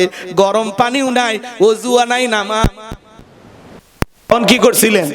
ওই যে বালাসী ঘাটে যা সোহেলা নৌকা চড়ে তো চরের ভিতরে, সাথে কে যেন ছিল, ওই যে আম বাগানের ওই সাইডে সেই দিনের ঘটনা মনে আছে? ফেরেশতারা এখনো লেখা রাখছে, এ যুবকে জানালায় রাত 2টায় গিয়ে গল্প করলি। কথা কর না কি আপনারা? কার হাত ধরে পার্কে বসেছিলি? ফেরেশতারা দেখেনি, লেখেনি, ভিডিও হয়নি। আম ফাটিয়ে ফেলে দিবি, কবর ঢোক, লাটিনে বসে আছে, মার হবি, সাউন্ড হবি না। কথা কন ঠিক না? যৌবন কালের এই কঠিন সময়টা গুনাহ করা যাবে না। মনে আসবে গুনাহ করতে, শয়তান ধোঁকা দেবে, কিন্তু নিজের নফসকে কন্ট্রোল করতে হবে। চুপ, কই গুনাহ করবি? সব জায়গায় তো আল্লাহ দেখে। কথা কন? আপনি যে জায়গায় দাঁড়িয়ে গুনাহ করছেন, একবার যদি চিন্তা করতেন আমি যে জায়গায় গুনাহ করতেছি পৃথিবীর কেউ না দেখলে, দেখতেছেন এই ভয়ে গুনাহ থেকে বেশি আশা লাগবে। যৌবনের পরীক্ষা দিয়েছিলেন ইউসুফ আলাইহিস সালাম। 2 মিনিটে কি বলবো? রাগ করবেন না। তাকবীর দা লিল্লাহি তাকবীর। আল্লাহ নবী ইউসুফ আলাইহিস সালামকে জুলেখা গোপন একটা কক্ষের মধ্যে নিয়ে যায়, প্রত্যেকটা দরজায় মারছে তালা। কাছে যা বলে দিলে বড় জ্বালা রে, পাঞ্জাবিওয়ালা হুজুর তো কিছুই বোঝে না, হুজুর সবই বোঝে, নারীর ছলা কলা বোঝে না। কথা কন ঠিক কিনা? জুলেখা কাছে যায় আর কি যেন ইশারা ইঙ্গিতে বুঝাইতে চায়। যা বলে ইউসুফ তোমার চোখ দুটা ভারী সুন্দর। ইউসুফ আলাইহিস সালাম ডেকে বলেন, এই চোখ যে আল্লাহ সৃষ্টি করেছে সে আল্লাহকে ভয় করো। জুলেখা নিজের কাপড়গুলো ছিঁড়ে ছিঁড়ে দেবতার মুখগুলো ঢাকতেছে। কাপড়ে ঢাকিলে তুমি দেবতার মুখ, কি দিয়া ঢাকিবা তুমি বিধাতার মুখ। জুলেখা কাছে আসে আর ইশারা ইঙ্গিতে কি যেন বুঝাইতে চায়। ইউসুফ আলাইহিস সালামের অন্তরে একমাত্র কার ভয়? ইন্না খাফুল্লাহ, অন্তরে আল্লাহর ভয় নিয়ে পয়গম্বর ডেকে বলে, আল্লাহ জুলেখার মনের অবস্থা কি আমি বুঝতে পেরেছি, একমাত্র আপনি পারেন এখান থেকে আমাকে মুক্ত করায় দিতে। আমি আমার ইজ্জতকে বাঁচানোর জন্য আপনার উপরে তাওয়াক্কুল করে সামনে দৌড় মারার দায়িত্ব আমার, আর আপনার কুদরত থেকে তালা খুলে দেওয়ার দায়িত্ব আপনার। বলেন আল্লাহু আকবার। এই গোপন রুমে কেউ না, খালি ইউসুফ নবী আর জুলেখা। যুবক এরকম চান্স পাইলে তোমরা কি করবা? হুজুর গোপন রুম তো দূরের কথা, পার্কের জিপে গলি পাইলে পীড়িতের 12 মাস। এত ভালোবাসা পালন করে, কয়েকদিন পরে মহিলা বমি করে। ছেলে আর পাত্তা দেয় না, বিবাহের দাবিতে ছেলের বাড়িতে এসে অনশন ধর্মঘাট করে। এ কথা কর না কে? মানুষ জিজ্ঞাসা করে মা বাড়ি কই? কয় জামালপুর। তো তুমি এই জায়গায়? বলতেছে এই গোবিন্দাগঞ্জের বল্টু। কি করছে? কয় বলতে পারবো না। কি হয়েছে মা খুলে বলো। কয় মোবাইলে আমার সাথে 3 বছরের প্রেম। আর কি হয়েছে? আমরা স্বামী স্ত্রীর মতো হোটেলে, আর বলবো না, বুঝে নেন। তো এখন কি সমস্যা? আমার পেটে 3 মাস, আমি বল্টুর মা হতে চলেছি, বল্টুর সন্তানের মা। যা কই সবই বুঝে। রাগ করতেছেন আপনারা? এরকম বিবাহের দাবিতে আসে না নাই? আসে না নাই? আহা, কপাল পোড়া নারী। আল্লাহ এত সম্মান দিয়েছে, এত অল্পতেই সম্মানটা বিলিয়ে দেয়। কথা বলেন? দিয়ে পথে পথে ঘোরে। মা তোর তো পথে ঘোরার কথা না। কথা বলেন? যেই নারী এই সাধারণ চুটকি একটু মোবাইলে 2-4 দিন কথা, এর মধ্যে প্রেম ভালোবাসা করে বাচ্চা বেটে নিয়ে আসছে, এটা কোন নারীর জাত? হ্যাঁ, আল্লাহ হেদায়েত দান করুক। এটা জোরে কোন আমিন। মা নিজেরই আত্ম নিচে নামায়ও না। মা তোমার অনেক সম্মান, অনেক মর্যাদা। মা নিজের পর্দায় রাখো, আল্লাহর হুকুম মাইনা চলো, কত ছেলে আছে তোমার জন্য পাগল হয়ে যাবে। আল্লাহ মাবুদের হেদায়েত দান করেন। কষ্ট পাচ্ছেন আপনারা? ইউসুফ আলাইহিস সালাম আল্লাহর উপরে তাওয়াক্কুল করে নিজের ইজ্জত আর সম্মানকে বাঁচানোর জন্য সামনে দৌড় মেরেছেন। প্রত্যেকটা দরজার তালা আল্লাহর কুদরত থেকে খুলে গেছে। জুলেখা শেষ দরজাটা পেছন থেকে মারছে থাবা। ইউসুফ নবী বলে জামা ছিঁড়ে যায়, যাক ইজ্জত দেওয়া যাবে না। শেষ দরজায় জুলেখা তাকায় দেখে তার স্বামী আজিজ মিসর দাঁড়ায় আছে। কথা আছে যেখানে বাঘের ভয় সেখানে রাত হয়। স্বামীকে দেখা মাত্র জুলেখা নেকা কানার অভিনয় শুরু করে দিল। কিছু কিছু মহিলা দেখেন না, কথা বলার আগে কান দিয়ে দেয়, দুনিয়াতে আমার কেউ নাই, কেউ নেতে বাঁচে আছো কৃষক আছে না নাই। কিছু কিছু মহিলা কথা বলার আগে কান দিয়ে দেয়, চোখে মনে হয় মোটর বসায় রাখছে, টিপ দেওয়া হয় না, চোখে পানি লাগিয়ে থাকে, কান দেই মামলা জিততে চায়। এমন ভাবে কান্নাকাটি করে, নাটক ড্রামা করে, মানুষ মনে করে নিষ্পাপ নিষ্কলঙ্ক জান্নাতি নারী, কিচ্ছুই বোঝে না। ভাজা মাছ উল্টা খাবার পারে না, আবার তলে তলে 12টা পুরুষ সামলায়। এ কথা বলে কি? যার বউ কথায় কথায় কাঁদবে বুঝবেন ওই বইয়ের ভিতরে ভেজাল আছে। হ্যাঁ, এত কান্দিস কে? বউ ধমক দেয়, চুপ, কাঁদবি না। ঘটনা কি হয়েছে কইলা ক।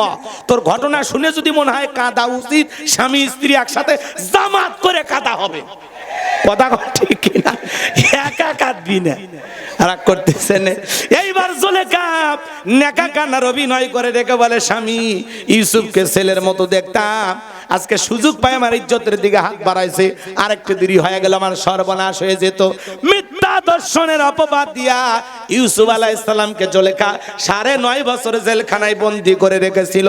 আজকেও আলেমদেরকে দর্শনের অপবাদ দিয়া জেলখানায় বন্দী করবে যারা, এ যুগের ডিজিটাল জুলেখা তারা। আলেমেরা কোনোদিন ধর্ষণকারী হতে পারে না। কথা বলেন। এর জন্য যুবক, আয় তোর 2টা পা গাদে, এই 2টা পা, এই 2টা হাত তোর পায়ের উপরে রাখলাম, এদিকে আয়, আয় আয় আয় না, 2টা পা তোর, এই 2টা হাত দিয়ে আমি ধরলাম, তোর 2টা পা ধরে বলে যাই, রে যুবক, পুলিশে ধরলে বাঁচবি, র্যাবে ধরলে বাঁচবি, কিন্তু কোন নারীর ছলনার ফাঁদে, মায়ার জালে, রূপের জালে, মিষ্টি কথার মায়ায় একবার যদি ফাঁসা যাও, ফান্দে পড়িয়া বগা কান্দে রে, সারা জীবন কেঁদেও ওই কালনাগিনীর বিষাক্ত সবল থেকে তোরা বাঁচতে পারবি না।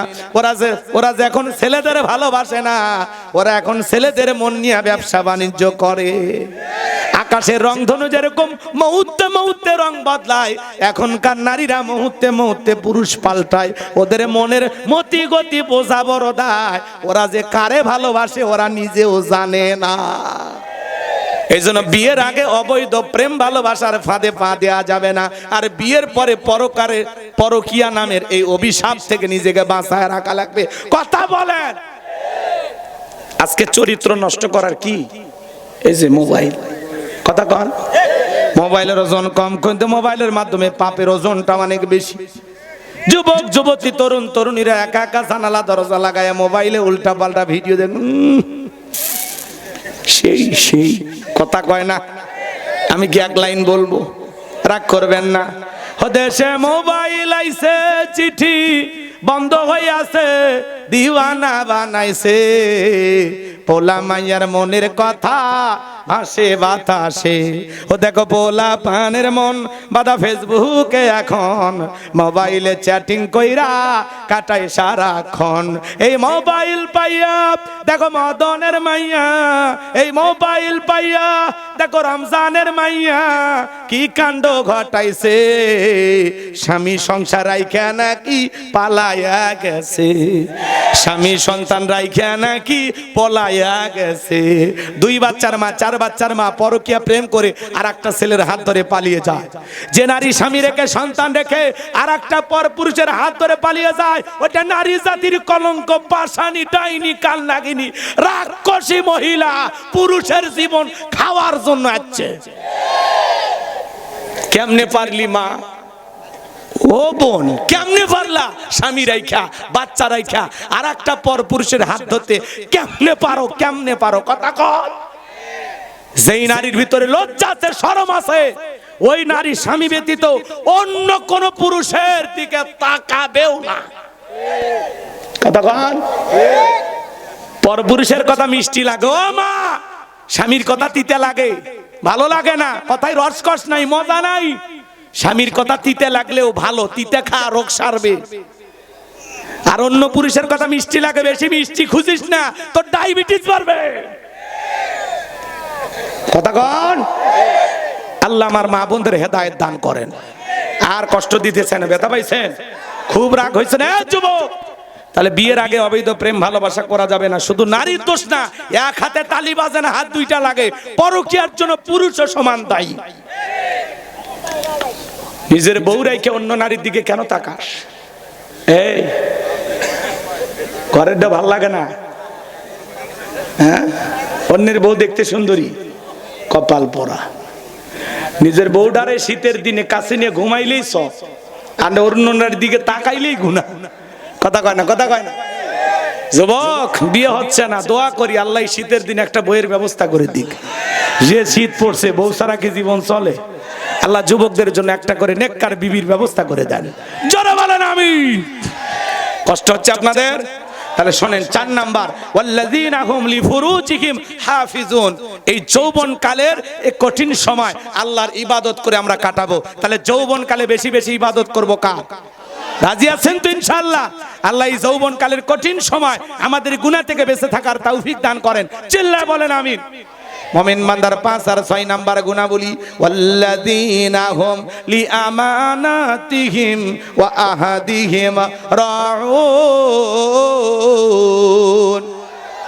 5 নাম্বার আমানত রক্ষা করাই। জীবনটা আমানত, ছেলে মেয়ে আমানত, স্ত্রী সন্তান আমানত, সময় আমানত, জালমান আমানত, বক্তার কাছে শ্রোতা আমানত, ইমামের কাছে মুসল্লি আমানত, শিক্ষকের কাছে ছাত্র ছাত্রী আমানত, নেতার কাছে দেশের জনগণ আমানত। কথা কর, আমানতের খেয়ানত করা যাবে না।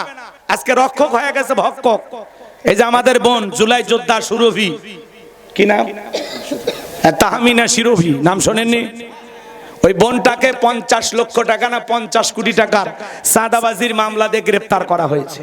এই জুলাই যুদ্ধে ফ্যাসিস্টদের বিদায় করার জন্য, দেওয়ার জন্য যারা সামনে থেকে প্রথম লাইনের প্রথম সারিতে যারা আন্দোলন করেছেন, আজকে তাদেরকে ধরে ধরে মিথ্যা মামলা দেওয়া হচ্ছে। কথা বলে ঠিক কিনা? এই 17 বছরের এই তরুণ, এই যুবতী বোনকে ধরে রিমান্ডে নেওয়া হয়েছিল। সারা দেশ থেকে আন্দোলন আর তীব্র প্রতিবাদ করার কারণে আমার এই বোনটাকে আজকে রাতের বেলায় ছেড়ে দেওয়া হয়েছে। সে তার মাকে বুকের সঙ্গে জড়ায় কান্নাকাটি করতেছে। যতটুকু আমরা শুনতে পারলাম, এক সাংবাদিক নাকি একটা পুলিশ, সে তাকে কুপ্রস্তাব দিয়েছিল যে আমি তোমার সাথে রাত কাটাইতে চাই, তোমার একটু আদর করতে চাই। আমার এই বোন তার কুপ্রস্তাবে রাজি না হওয়ার কারণে মিথ্যা মামলা দিয়ে এই জুলাই যোদ্ধা, এই সাহসী বোনকে জেলখানায় বন্দী করা হয়েছে, রিমান্ডের নামে তামাশা করা হয়েছে। আমরা বলতে চাই, আমার এই বোনের মামলার সাথে যারা জড়িত প্রত্যেকটার বিচার করতে হবে। কথা বলেন ঠিক কিনা?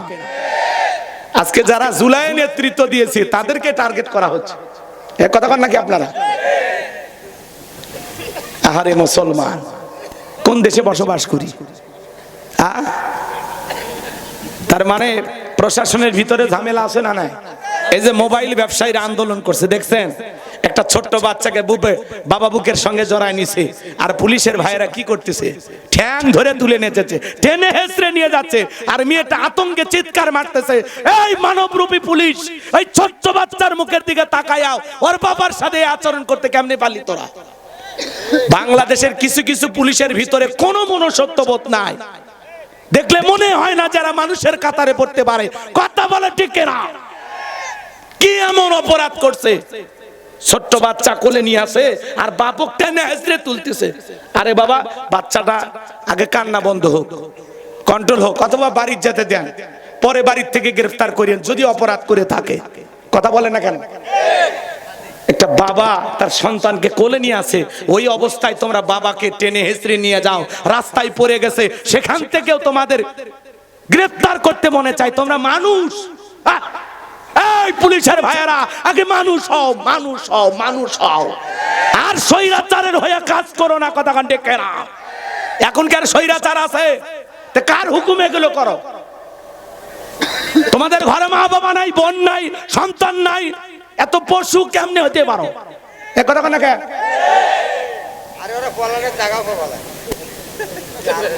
আল্লাহর গজব পড়বে, এই ধরনের কাজ করবেন না। মাঝে মাঝে আমরা দেখতেছি প্রশাসনের ভাইয়েরা এখনো সে আগের ভূমিকা পালন করতেছে। কেন রে ভাই, কি হয়েছে আপনাদের? একটু ধৈর্য ধারণ করেন। আপনারা পুলিশ, আপনারা তো মানুষ। একটা ছেলে আন্দোলন করতে গেছে, বাচ্চা কোলে আছে, আপাতত ছেড়ে দেন, বাচ্চা সহ বাচ্চারে টানতেছেন, কি হয়েছে? একটা কুকুরও কুকুরের সাথে এমন আচরণ করতে পারে না, কথা বলেন ঠিক কিনা? আপনারা মানুষ হয়ে যা শুরু করছেন। অপরাধীকে ধরেন, কিন্তু এমন পরিবেশে ধরেন না যাতে ওই বাচ্চাটা আহত হয়, আঘাত পায়, কষ্ট পায়। অপরাধ করলে বাপ করছে, ওই মাসুম বাচ্চা কোনো অপরাধ করছে? ওই বাচ্চাটা যে চিৎকার মেরে কান্নাকাটি করতেছে, ও পুলিশের ভাইয়েরা, তোমাদের অন্তর গলে না? তোমাদের ঘরে কি এরকম বাচ্চা নাই? কি দায়িত্ব পালন করতে আসো? ওই কি ফাঁসির আসামি নাকি বাংলাদেশের সবচেয়ে বড় জঙ্গি অপরাধী? কি ধরতে আসছে? অপরাধ করছে, আসতে যা ধরো, ধরারও কৌশল আছে। আপনার প্রশাসনে চাকরি করেন, আপনাদের বুদ্ধি কম। এখন এই কথাগুলো বললে আমাদের উপরে দেখবেন বাঁকা চোখে তাকায় থাকবে, কথা কন। আরে থাক না ভাই, কয়দিন বাঁচবো? হঠাৎ করে একদিন চলে গেলেই মিটে যায়, নাকি কন? রাগ করতেছেন আপনারা? এরপরে প্রতিবাদ করতে হবে, এটা এক ধরনের জুলুম, কথা বলেন। ব্যবসায়ীরা আন্দোলন করবে, করতেই পারে, আপনি কেন জুলুম করবেন? ওই মহিলা তার স্বামীকে বাঁচানোর জন্য পুলিশের গাড়ির সামনে গেছে, বাচ্চা সহ এইভাবে টানা হেঁচড়া করলেন। এটা তো মানুষ এই সমাজে ভালো কিছু উপহার দিচ্ছে না। এই ধরনের ভিডিও বার্তা মানুষকে ভাবায়, চিন্তা করায়, কথা বলেন ঠিক কিনা ভাই? আল্লাহর হস্তে, আল্লাহর হস্তে একটু শান্ত হন, ধৈর্য ধারণ করেন, দায়িত্ববোধের জায়গা থেকে কাজ করেন। বিবেকের বিরুদ্ধে কাজ হয় এমন কাজ আল্লাহর হস্তে কইরেন না। নিষ্পাপ মানুষকে জুলুম কইরেন না, অন্যায় অপরাধীদেরকে শাস্তি দেন, কিন্তু এই দেশের আর একজন নিরপরাধ মানুষকেও আপনাদের ফাঁদে ফেলবেন না। আল্লাহর হস্তে থেমে যান। আল্লাহ যেন এই দেশের প্রশাসনের ভাইদেরকে হেদায়েত দান করেন, জনগণের পালস বোঝার তৌফিক দান করেন। জোরে কোন আমিন। কষ্ট হচ্ছে ভাই? বসেন, লাফাচ্ছেন কেন? তাহলে 5 নাম্বার আমানত রক্ষা করা, আজকে রক্ষক হয়ে যাচ্ছে ভক্ষক। ভালো মানুষের নামে মামলা দেয় না, খারাপ মানুষকে ধরে নিয়ে যায়, গাঁজা মদ সামনে দিয়ে কয় গাঁজা ব্যবসায়ী, এ কথা কয় না কে? হুজুরক ধরে নিয়ে যায়, জিহাদি বই দিয়ে কয় জঙ্গি হুজুর। এই জিহাদ কি জায়েজ নাই? জিহাদ আল্লাহর ফরজ একটা বিধান, কথা কি বুঝতে পারতেছেন? এখন জঙ্গি নাই তো আলহামদুলিল্লাহ, এখন সামনে আবার শুরু হবে কিনা আল্লাহ ছাড়া কেউ জানে না। রাগ করতেছেন মনে হয়? একটা রাষ্ট্র ক্ষমতার টিকে থাকার জন্য নানান ইস্যু তৈরি করতে পারে, জঙ্গির নাটক, আগুন দিয়ে নাটক, নানান ধরনের ইস্যুর পর ইস্যু তৈরি করবে, আর ক্ষমতার 5 বছর চলে যাবে। কি করলো না করলো এটা আপনার চোখেও পড়বি না। এটা হলো রাষ্ট্রের ক্ষমতার টিকে থাকার একটা কৌশল, কথা কি বলছেন? ছাগল কাণ্ড, জায়েদ কান কাণ্ড, লাফানো কাণ্ড, পরিমন্ডির কাণ্ড, এলে দিয়ে আপনাকে ভুলে থুলি, কথা কি বুঝতে পেরেছেন? আল্লাহ যেন আমাদের হেদায়েত দান করেন। তাহলে জুলাই যুদ্ধ যারা করেছেন তাদের উপরে জুলুম হবে, এটা আমরা চাই না। যদি সত্যি কেউ অপরাধ করে সেটা প্রমাণ আগে করেন, যে এই অপরাধ করছে, এই অপরাধের কারণে ধরা হয়েছে। ও অপরাধ প্রমাণই হয়নি, তদন্ত ছাড়াই জেলে টানে নিয়ে যান। কেন রে ভাই? আগে তদন্ত করে রিপোর্ট দেখেন আগে সত্যি অপরাধ করছে কিনা। আল্লাহ প্রশাসনের ভাইদেরকে হেদায়েত দান করেন। এটা জোরে বলেন আমিন। 2026 সালের অঙ্গীকার, পুলিশ হবে জনতার, প্রশাসন হবে জনগণের বন্ধু, কথা ঠিক না? এই জনগণের ট্যাক্সের টাকায় আপনাদের বেতন হয়, দয়া করে জনগণের উপরে জুলুম করবেন না, কথা কন। তাহলে কিন্তু আল্লাহ সহ্য করবে না। হ্যাঁ, আল্লাহ হেদায়েত দান করেন। কি বলছিলাম? 5 নাম্বার আমানত রক্ষা করা। 6 নাম্বার ওয়াদা প্রতিশ্রুতি রক্ষা করা। মুমিন মুখে যা বলে অন্তরে তা বিশ্বাস করে, কাজে তা বাস্তবায়ন করে। মুমিন কোনদিন প্রতিশ্রুতি ভঙ্গকারী হতে পারে না। কথায় কাজে ঠিক মুমিন সঠিক। সামনে ওয়াদা দেওয়ার অনেক নেতা আসবি, প্রতিশ্রুতি দিবি, কথা কর না কেন? কিন্তু ওয়াদার সাথে কাজের মিল থাকা লাগবে, কথা কর না কে আপনারা? হ্যাঁ, সামনে অনেক প্রতিশ্রুতি দেবে আপনাকে, কিন্তু আমরা বলতে চাই আপনি যে ওয়াদা দিবেন ওয়াদা অনুযায়ী কাজ করবেন। মুমিন মুখে যা বলে অন্তরে তা বিশ্বাস করে, কাজে তা বাস্তবায়ন করে। মুমিন কোনদিন প্রতিশ্রুতি ভঙ্গকারী হতে পারে তাহলে 6 নাম্বার ওয়াদা ঠিক রাখা লাগবে। 7 নাম্বার হলো ওয়াল্লাযীনা হুম আলা সালাওয়াতিহিম ইউহাফিজুন, যারা যত্ন সহকারে সালাত আদায় করে। আল্লাহ 1 নাম্বার সালাত দিয়ে শুরু করলেন, 7 নাম্বার সালাত দিয়ে শেষ করলেন। তাহলে সালাতের গুরুত্ব সবচেয়ে কম না বেশি? যে ব্যক্তি আসর পরে মাগরিব পর্যন্ত মসজিদে মন টাঙানো থাকে, মাগরিব পরে এশা পর্যন্ত মসজিদে মন টাঙানো থাকে, যে যত্ন সহকারে সালাত আদায় করে, শুধু একা নামাজ পড়লে হবে না, ছেলেটারেও মসজিদে নিয়ে যাওয়ার দরকার আছে না নাই? পৃথিবীর সফল বাবা তারা ছেলের হাত ধরে মসজিদে নিয়ে যাবে। যা বলেন, ছোট ছোট বাচ্চাদেরকে মসজিদমুখী বানাবেন। আজকের শিশু আগামীর বাংলাদেশ। আমাদের ভবিষ্যৎ প্রজন্ম যদি নামাজি হয়, ভালো না খারাপ? মসজিদের দেয়ালে রেখে রাখবেন, ছোট্ট বাচ্চা মসজিদে আসলে চকলেট দেওয়া হয়। ধনী মানুষ যারা আছেন 2-4 বক্স চকলেট কিনে দিবেন। ছোট বাচ্চা এতে নামাজের প্রতি আগ্রহ আরো বেশি হবে। 40 দিন যে বাচ্চারা জামাতের সহিত নামাজ আদায় করবে, 40 দিন পরে ওই বাচ্চাদেরকে গিফট দিবেন সাইকেল, স্কুল ব্যাগ। তাহলে কি হলো? ছোট ছোট বাচ্চারা মসজিদে যাবে। কথা কয় না? আরে দেওয়ার মানুষ পাওয়া যাবে, একেবারে না পাইলে আমারে বললেন। কষ্ট হচ্ছে আপনাদের? আমার দিকে তাকান, আমার দিকে তাকান। কষ্ট হচ্ছে আপনাদের? তাহলে যত্ন সহকারে সালাত আদায় করা। আপনি একাই নামাজ পড়বেন, বউডারে নামাজি বানানোর দরকার নাই। বিবিকে ডাক দেন, সোনালীর মা, আমি শুধু তোরে দুনিয়াতে চাই না, আমি তোর হাত ধরে জান্নাতেও যেতে চাই। কথা কন? মসজিদে যাচ্ছেন, বউকে ঘুম থেকে ডাকেন, ওঠো সোনা ওঠো। বউ উঠতে চায় না, ওজুর পানি নিয়ে এসে মুখে একটু ছিটে দেন। কথা কথা তা ওঠে না, পিঠের নিচে হাত দেন, কোলে নেন। এরপরে ঘরের মধ্যে আস্তে করে দাঁড় করায় দেন, ফ্লোরের উপরে দাঁড় করায় দিলেন, বলেন সোনা ওঠো, তুমি নামাজ পড়ো। ছেলেটারে ডাক দেন, বাবা চলো মসজিদে যায়। মেয়েটাকে ডাক দেন, আম্মু ওঠো নামাজ পড়ো। একটা পরিবারের 6 জন সদস্য সবাই যদি নামাজ পড়ে, ভালো লাগে না খারাপ লাগে? এজন্য আল্লাহ বলেন, ইয়া আইয়ুহাল্লাযীনা আমানু কু আনফুসাকুম ওয়া আহলিকুম নার, হে ঈমানদারগণ, নিজেরাও জাহান্নামের আগুন থেকে বাঁচো, তোমার আহল পরিবার পরিজন যারা আছে তাদেরকেও জাহান্নামের আগুন থেকে বাঁচানোর চেষ্টা করো। আমাদের ঘরে সালাত কায়েম করা দরকার আছে না? না। আপনার বউ নামাজ পড়ে না, বেনামাজির বউয়ের হাতে রান্না খাচ্ছেন কেন? বাড়িতে কারফু 144 ধারা জারি করেন। এই শোন, নামাজ না পড়লে আমার জন্য ভাত আন দিব না, খামো না, একলাই খা। নামাজ পড়ে না, বইয়ের কাছে ঘুমান, আলাদা ঘুমান, 2-4 দিন আলাদা থাকেন, এমনি নামাজ পড়ে যা চাপে ধরবি। বোঝে না, কারফু জারি করা লাগবে বাড়ির মধ্যে। কথা কর। ছেলে বড় হয়েছে, নামাজ পড়ে না, বিছানা আলাদা করে দেন, শাসন করেন। ছেলে কোচিংয়ে গেছে কিনা খবর নেন, স্কুলে গেছে কিনা খবর নেন, ছেলে নামাজ পড়েছে কিনা খবর নেন না। আপনি হতভাগা বাবা। এ কথা কন নাকি আপনারা?